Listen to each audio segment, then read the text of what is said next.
We're moving more so to the line edition winners, and Najee Harris, Jaylen Warren certainly fit the bill there. They had 3 offensive linemen inside their top 60 picks here, including the number 20 overall pick, the first-ranked guard on almost every single big board, Troy Fatunu. I don't even know how to say it, but all I know is the dude absolutely mows people in the run game. He's a great protector.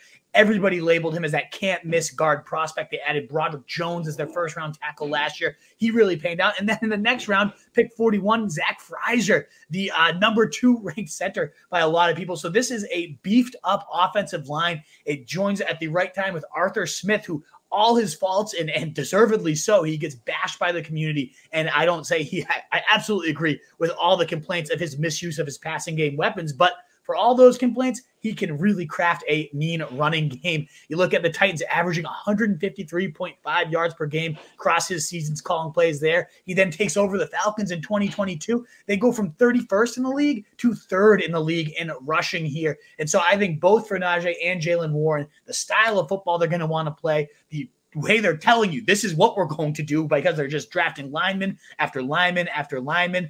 I love it. This is going to be the best line this guy has ever played. And I get Najee, 3.9 yards per carry of his career, inefficient, and yet 250 touches, 1,000 yards, 7 touchdowns every single year. Now behind the best line of his career, not getting renewed on his contract. So extra motivation potentially also mixed in there. And then, of course, I love Jaylen Warren, probably even more as a player, certainly even more as a player, but more of the complimentary piece. But it's become my round 8 staple. If Najee's there, I take him. If Najee's gone, I take Jaylen Warren. I just want one of this backfield for sure. They're definitely big winners given those line additions, given Arthur Smith joining here. It's ugly, though. Nothing sexy. And that's kind of the trend with a lot of these guys we're talking about. There's nothing sexy here, and yet there's just volume on offenses that have improved around them. So what do you think, Mo? Am I crazy for the Steelers talk?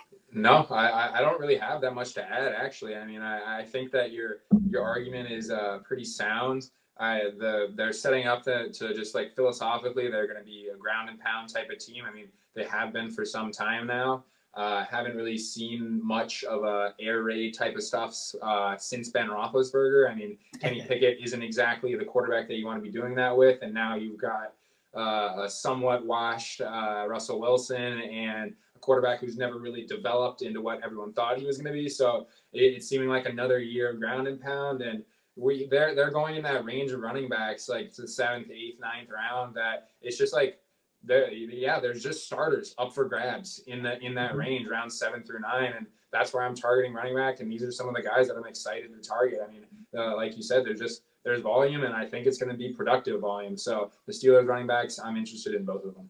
What is up, you fantasy wolf? Thanks so much for tuning in. If you haven't already, share your thoughts in the comments, check out some more videos, and join the newest Wolfpack by subscribing below.